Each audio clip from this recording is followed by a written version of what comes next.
음식 중에서 우리가 어렸을 때는 입에도 못 대다가 좀 나이가 먹고 나면 비로소 먹게 되는 그런 음식들이 있지요. 예를 들자면 파가 그 좋은 예일 겁니다. 이 아이들은 국에 파가 들어가면 그 파를 건져내기 바쁩니다. 왜냐하면 그 파의 향이 아이들에게는 너무나 참기 어려운 것입니다. 그러니까 아이들은 이 음식에 파가 있으면 아주 정색을 하고, 또 어른들을 이해하지 못합니다. 어른들이 그것을 먹는 것도 이해하지 못하고, 또 자꾸 먹으라고 권하는 건 더더욱 이해 못합니다. 그런데 시간이 지나면 어느 순간 우리가 그 파의 맛을 알 때가 있습니다. 여러분, 지금 한국은 그 치킨 종류가 참 많은데 그 중에 보니까 파닭이라는 게 있더라고요. 파닭이요.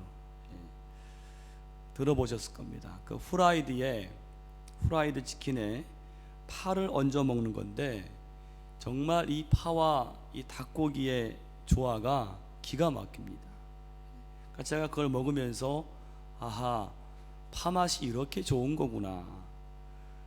그래서 여러분, 음식은 그 맛을 알면, 그때부터 그 음식이 맛을 알면 즐거워지는 거예요.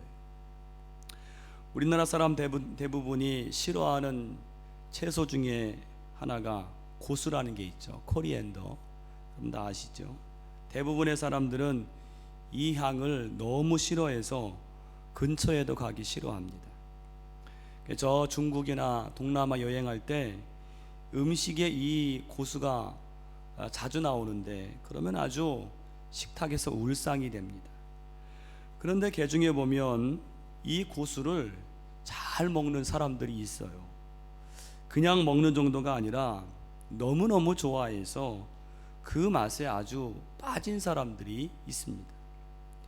우리 교회에도 몇몇 분이 그런 것으로 알고 있는데, 그중 한 사람이 저희 집에 있습니다. 보세요. 똑같은 음식인데 어떤 사람들에게는 괴로움 그 자체입니다.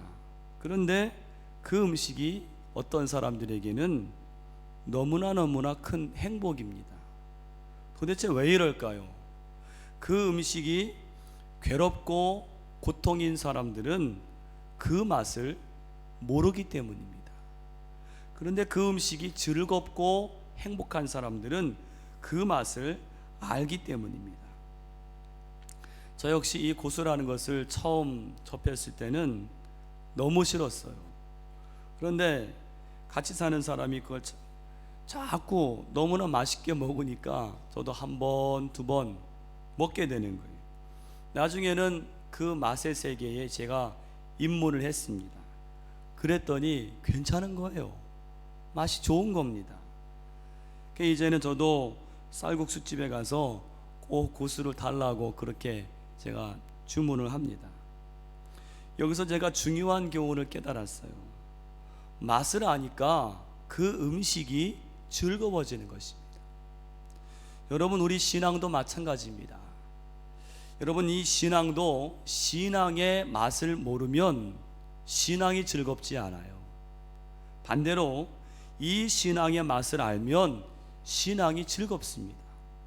즐거워도 보통 즐거운 게 아닙니다. 세상 즐거움은 이 신앙의 즐거움에 비할 바가 못 됩니다. 가끔 저에게 그런 질문하는 분들이 계세요. 목사님은 가만히 보니까 여가 생활도 안 하고 매일 예배만 인도하고 또 기도하고 아니면 설교 준비하고 그렇게만 살면 도대체 목사님은 무슨 재미로 살아갑니까? 목사님, 시간을 내서 낚시도 하고 좀 골프도 하세요. 그러면서를 굉장히 참 이렇게 측은한 눈으로 쳐다보실 때가 있습니다. 근데 저를 꼭 그렇게만 보실 필요는 없습니다. 왜냐하면 저는 저 나름대로 재미가 있어요. 무슨 재미일까요? 신앙의 재미입니다. 여러분, 신앙의 재미가 어떤 때는요, 롤러코스터 탄 그런 재미일 때가 있습니다. 여러분 기억하세요. 이 신앙에도, 여러분이 하는 이 신앙에도 맛이 있습니다. 아주 기가 막힌 맛이 있습니다. 이것이 바로 신앙의 은혜인데, 이 신앙의 맛을, 이 신앙의 은혜를 알기만 하면 세상 그 어떤 재미가 부럽지 않습니다. 오늘 여러분들의 신앙이 은혜를 알므로 말미암아 즐겁고 행복한 신앙들이 되시기를 간절히 축원합니다. 오늘 우리의 신앙이 즐겁고 행복한 신앙을 갖기 위해서 무엇이 필요한가? 세 가지로 은혜를 나누겠습니다. 첫 번째로, 예수님을 마음에 모실 때 신앙이 즐거워집니다. 오늘 본문은 한 바리새인이 예수님을 자기 집으로 초청하는 이야기예요. 이 바리새인의 이름은요, 40절에 보니까 뭡니까? 이름이 시몬입니다. 시몬. 이 시몬이라는 사람은 두 가지 점에서 이상해요. 한 가지는요, 이 사람은 바리새인으로서 예수님을 초대했습니다. 여러분, 바리새인들은 어떤 사람들이죠?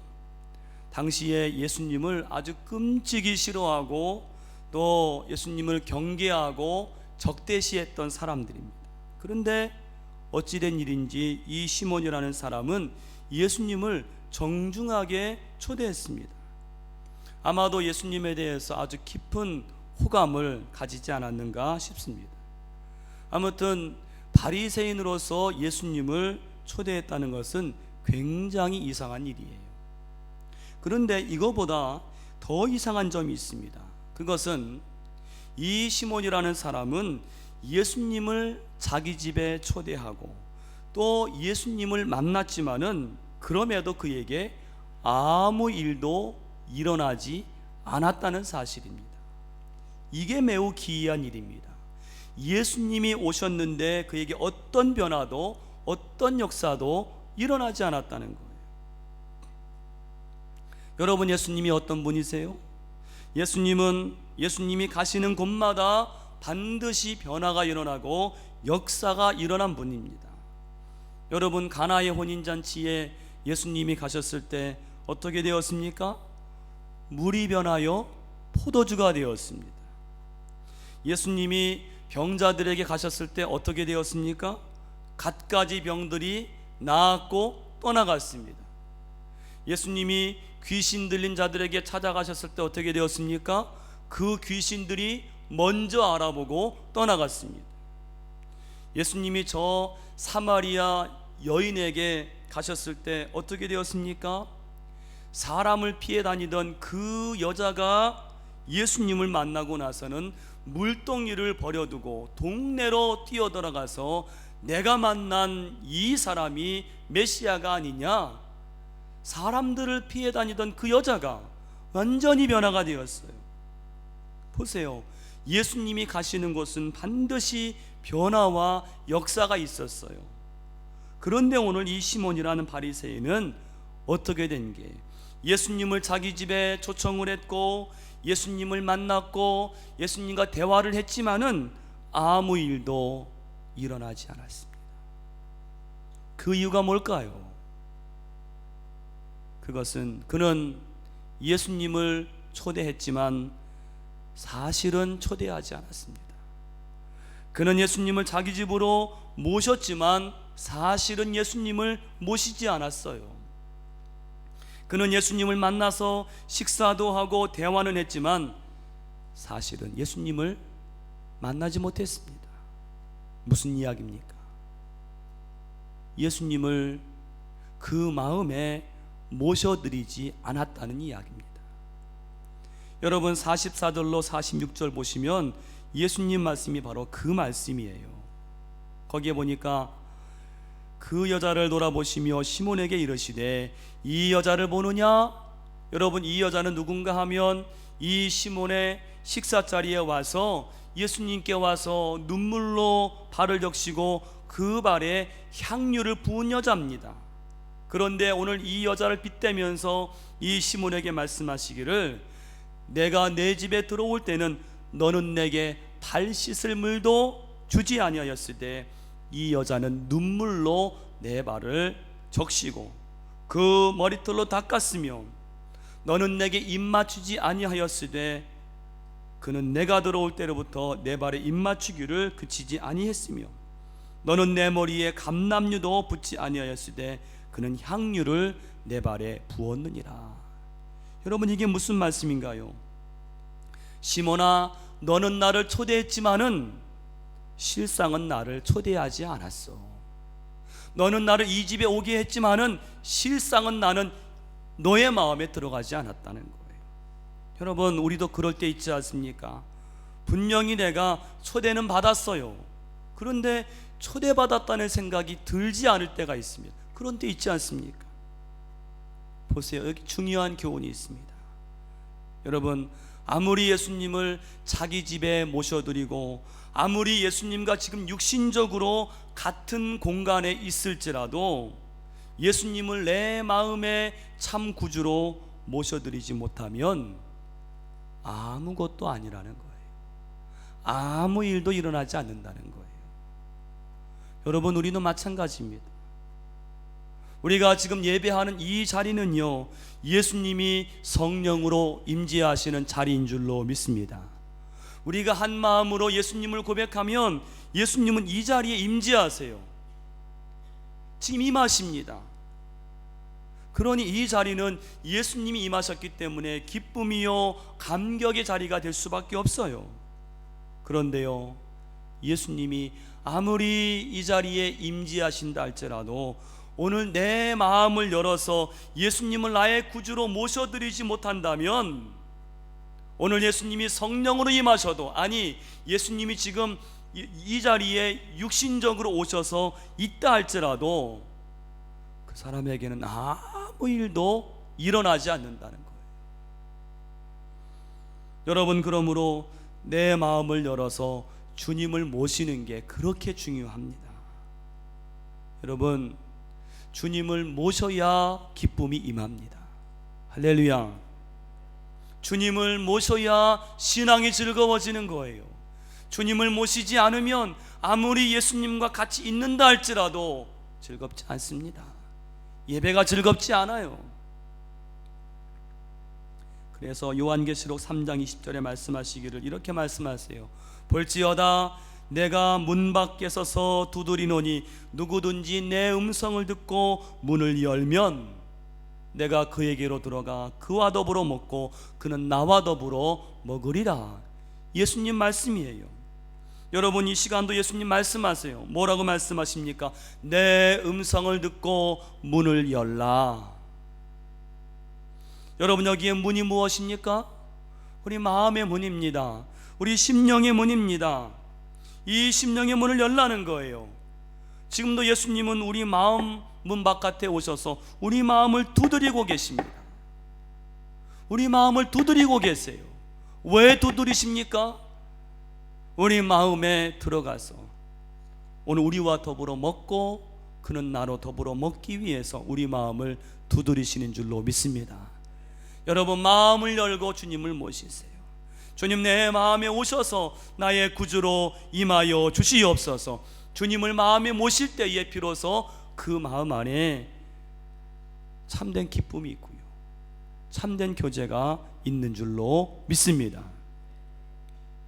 오늘 이 시몬 바리새인은요, 예수님을 자기 집에 초대하고 문을 열었지만은 정작 자기의 문은 열지 않았어요.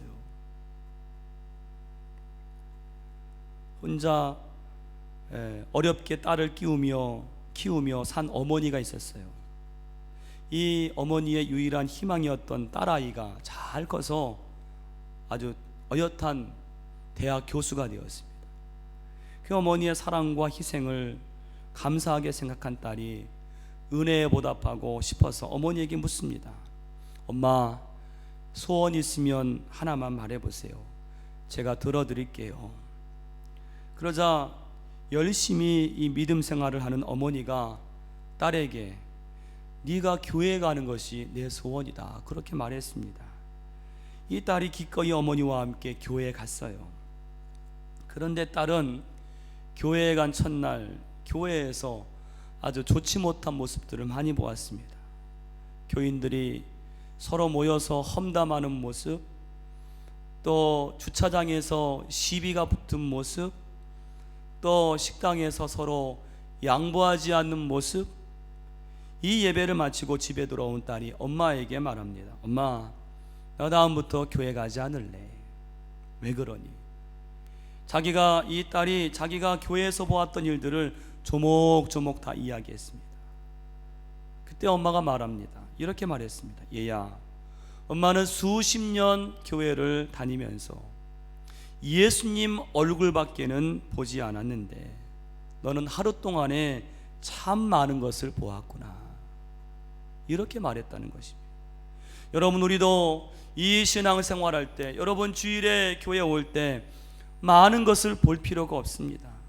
한 분만 바라보면 됩니다. 바로 예수님 한 분만 바라보면 되는 것입니다. 여러분, 교회에 오셔서 다른 것들 보지 마시고 예수님만 바라보시기를 간절히 바랍니다. 사람만 만나고 가지 마시고 예수님을 꼭 만나세요. 예수님을 만나고 가야 됩니다. 나아가서 그 예수님을 내 마음속에 모실 때에 비로소 우리 신앙에, 여러분 예수님 만나고 예수님을 내 마음에 모시고 저 세상으로 나갈 때 얼마나 마음이 기쁩니까? 주님이 나와 함께 하시는 거예요. 여러분, 그 기쁨을 가지고 살아가시는 여러분 되시기를 간절히 축원합니다. 두 번째로, 받은 은혜가 크면 헌신도 크다는 거예요. 받은 은혜가 크면 헌신도 큽니다. 오늘 본문에 보면 또 하나 이상한 사람이 등장하죠. 누군가 하면 한 여인인데, 여러분 37절에 보니까 이 여자를 설명하기를 그 동네에 죄를 지은 한 여자라고 설명을 해요. 한마디로 이 여자는 동네 사람들은 누구나 다 아는 죄인입니다. 그런데 본문을 보니까 이 여자가 정말 이해하기 힘든 행동을 하지요. 오늘 이 시몬이 예수님을 초대해서 같이 식사를 하는 자리에서 이 여인이 집에 들어왔어요. 향유가 담긴 옥합을 가지고 와서 예수님 곁에 와서는요, 갑자기 정신없이 흐느껴 우는 것입니다. 울었어요. 그러니까 눈물이 뚝뚝뚝 떨어져서 예수님 발을 적십니다. 이 여인이 자기의 머리를 다 풀어서 그 발을 닦습니다. 그리고는 그 발에 입을 맞춥니다. 그리고 거기에 그 발에 향유를 붓는 거예요. 이 광경을 보고 오늘 예수님을 초대한 시몬이, 그 바리새인이 대번에 생각하기를 뭐라고 생각했는가 하면 39절에 보세요. 뭐라고 생각했습니까? 39절 보니까 함께 같이 읽어보겠습니다.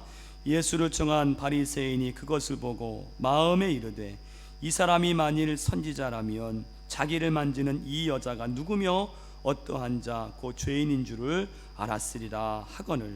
아멘. 이 바리새인 시몬은 오늘 이 여자가, 이 여인이, 이 죄인인 여자가 도대체 왜 이런 행동을 하는지 이해를 못했어요. 그러니까 자기 나름대로 판단하기를, 성급하게 판단을 했습니다. 아, 이 죄인인 여자가 와서 이런 행동을 하는데도 이 예수라는 자가 이 여자가 죄인인 것을 모른다면 이 사람은 선지자가 아니다, 이렇게 판단을 했어요. 여러분, 우리가 살아가면서 정말 조심하고 삼가야 할 것이 무엇인가 하면 눈에 보이는 대로, 귀에 들리는 대로 남을 함부로 판단하는 것입니다. 그러지 말아야 됩니다. 상대방을 내 생각과 내 판단으로 다 재단하고 다 정죄해 버립니다. 이건 매우 위험한 것입니다.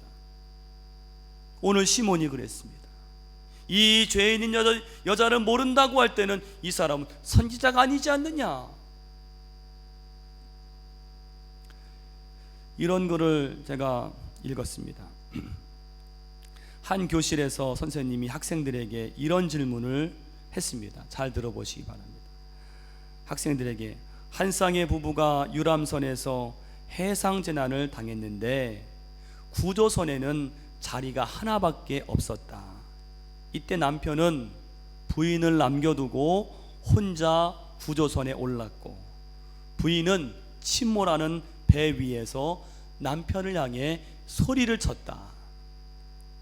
선생님이 여기까지 얘기하고는 학생들에게 질문했습니다. 여러분, 이 부인이 무슨 말을 했을까요? 학생들이 대답하기를, 막 격분하면서 말하기를 이렇게 말했을 것입니다. 당신을 저주해요. 내가 정말 눈이 삐었지.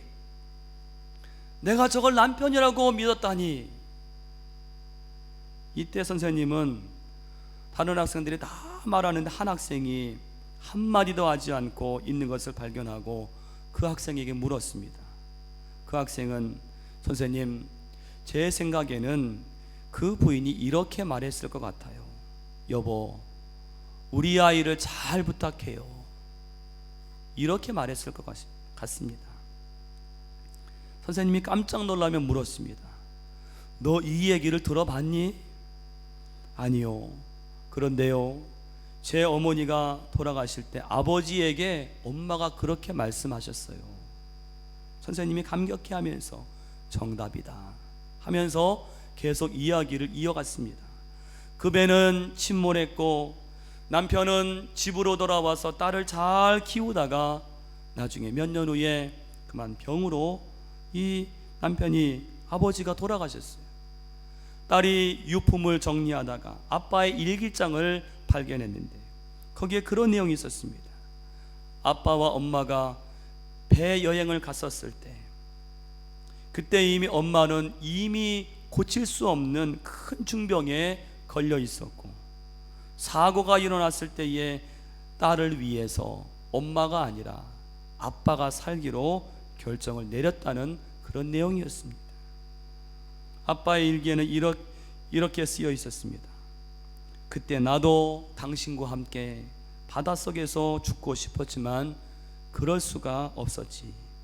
우리 딸 때문에 당신만 깊고 깊은 해저 속에 잠들게 할 수밖에 없었어.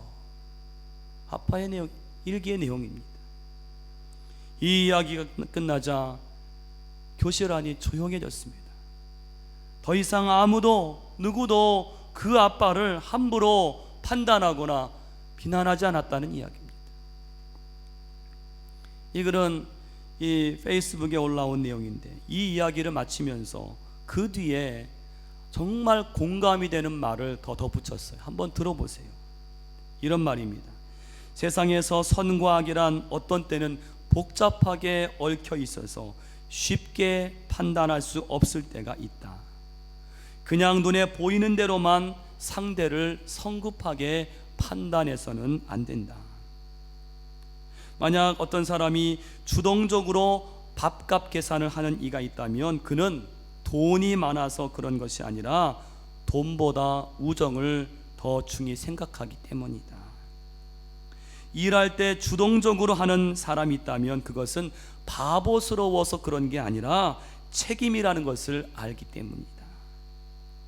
말싸움 후에 먼저 사과하는 이가 있다면 그것은 잘못해서 그러는 게 아니라 주변의 사람을 아끼기 때문이다. 너를 나서서 도와주는 사람이 있다면 그 사람은 너에게 빚진 게 있어서가 아니라 너를 진정한 친구로 생각하기 때문이다. 사람을 함부로 성급하게 판단해서는 안 됩니다. 여러분, 그렇다면 오늘 본문에 예수님께 와서 아주 이상한 행동을 한 이 여인은 왜 그랬을까요?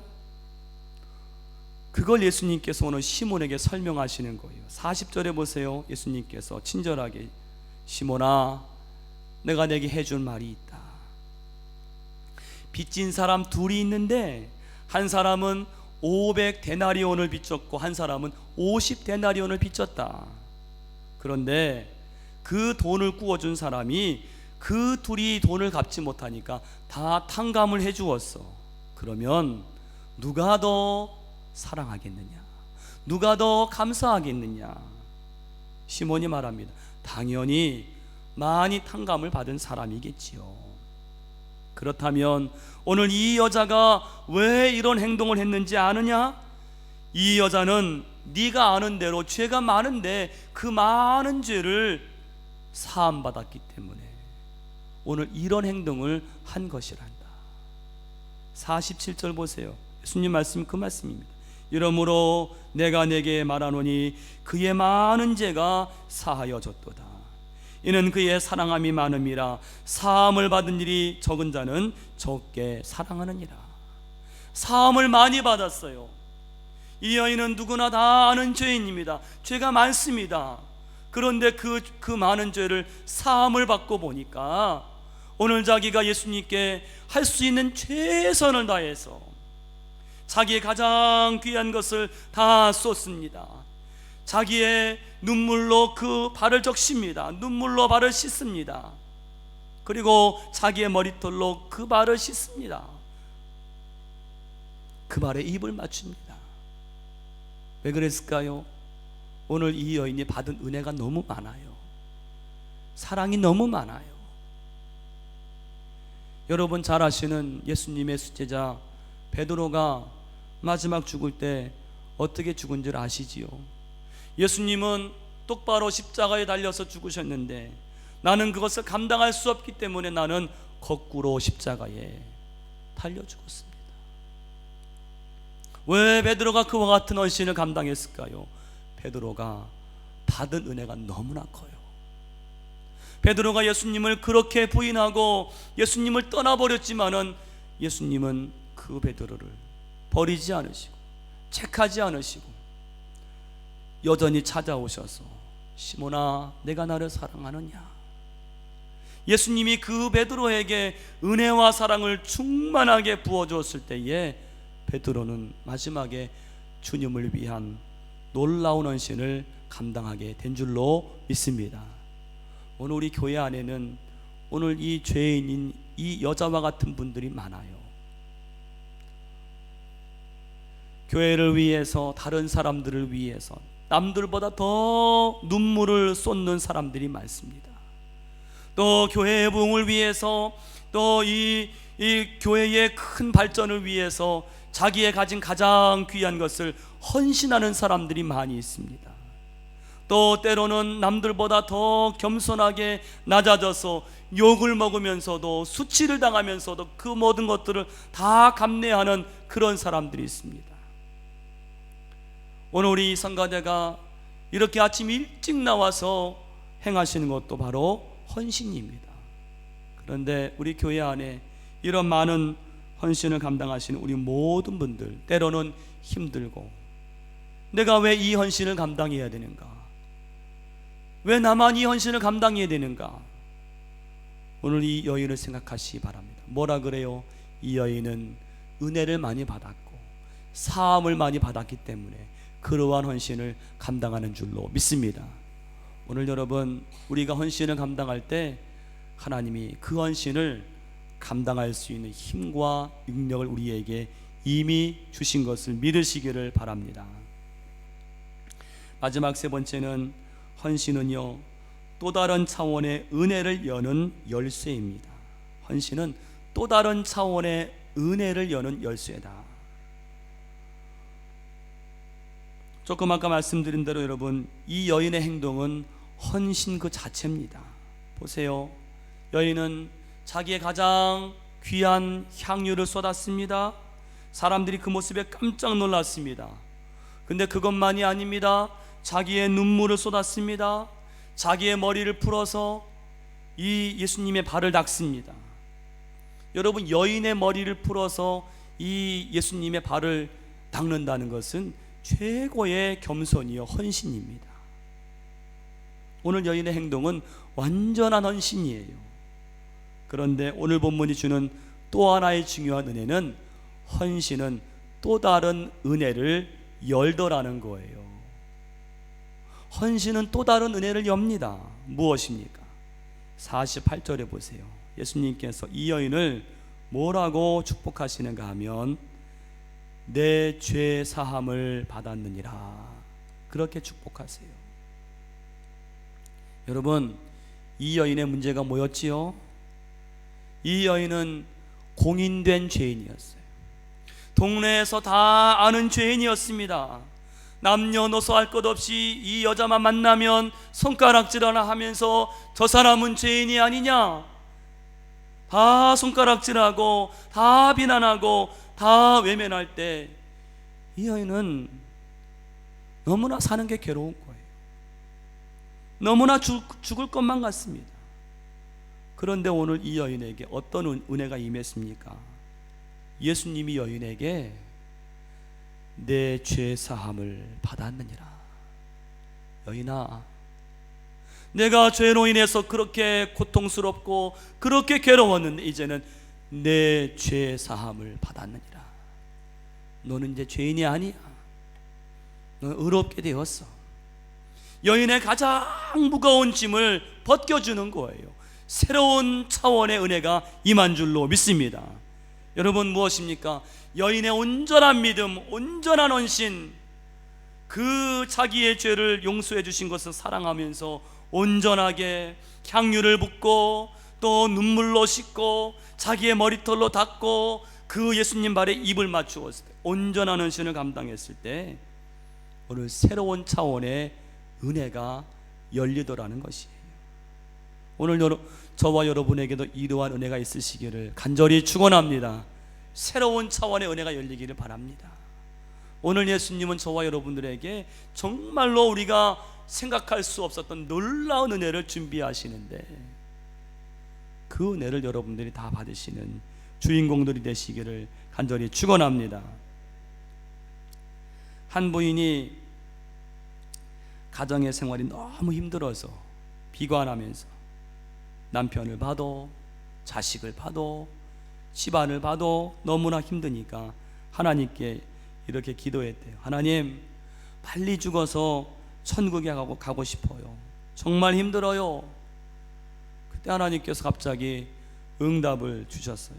그래, 살기 힘들지. 내가 내 마음을 이해한단다. 내 소원을 들어줄 테니까 그 전에 몇 가지 내 말대로 한번 해보겠니? 그 부인이 예, 대답을 했습니다. 하나님 말씀하셨습니다. 얘야, 내 집안이 너무 엉망이고 지저분한 것 같은데 내가 죽은 후에 마지막 정리를 잘하고 갔다는 말은 들어야 되지 않겠느냐. 집안 정리를 좀 깨끗이 해라. 그래서 3일 동안 열심으로 하지 않던 그 열심히 집안 청소를 아주 깨끗하게 말끔하게 했다는 거예요. 3일 후에 하나님께서 다시 말씀하셨습니다. 얘야, 애들이 마음이 걸리지? 내가 죽은 후에 애들이 엄마는 우리를 정말로 사랑했다고 느끼도록 3일 동안 최대한의 사랑을 줘보지 않을래? 그 3일 동안 이 엄마가 아이들에게 할 수 있는 최선의 사랑을 부어주었습니다. 다시 3일 후에 하나님 말씀하셨습니다. 이제 갈 때가 됐다. 마지막 하나만 더 하자. 너 남편 때문에 상처 많이 받고 남편이 많이 밉지? 그래도 장례식 때 참 좋은 아내였는데 하는 말이 나오게 3일 동안 남편에게 최고의 사랑을 한번 해보렴. 마음이 내키지 않았지만 천국에 빨리 가고 싶어서 그 3일 동안 남편에게 최고의 사랑을 베풀어 주었습니다. 9일이 다 지났습니다. 하나님 말씀하셨습니다. 야, 이제 천국으로 가자. 그런데 그 전에 한번 내 가정을 한번 돌아보려는구나. 한번 돌아봤더니 집을 돌아보니까 깨끗한 집 안에서 오랜만에 아이들 얼굴에 웃음꽃이 피었고 남편 얼굴에 흐뭇한 미소가 있는 것이었습니다. 그 모습을 보니까 결혼 후에 처음으로 아하, 내 집이 천국이구나 라는 사실을 알게 되었다는 거예요. 사랑하시는 교회 여러분, 지금 우리의 삶이, 여러분의 삶이 답답하고 괴로운 문제로 막혀 있습니까? 오늘 본문의 여인처럼 내 마음에 모셔드리고 예수님이 주시는 그 은혜를 오늘 충만히 받고 살아가시기를 간절히 축원합니다. 오늘 말씀에 헌신은 주님 앞에 온전한 헌신의 새로운 차원의 세계가 열리는 거예요. 오늘 주님께서 여러분들에게 새로운 차원의 은혜를 준비하시고 예비하신 줄로 믿으시기를 간절히 바랍니다. 그 은혜를 충만히 받는 여러분이 되시기를 간절히 축원합니다. 기도하시겠습니다. 하나님 감사합니다. 오늘 시몬의 집에 죄인인 한 여자가 삶에 무거운 죄짐을 지고 너무나 괴로웠지만 은혜를 알고 나니까 너무나 기쁘고 감격스러워서 주님 앞에 헌신의 삶을 감당했습니다. 그럴 때 그에게 새로운 차원의 은혜가 열렸습니다. 오늘 우리에게도 이와 같은 은혜가 충만케 하여 주시옵소서. 주님을 사랑합니다. 주님을 우리 마음속에 모시고 주님과 함께 동행하는 우리가 되게 하여 주시옵소서. 예수님의 이름으로 기도하옵나이다. 아멘.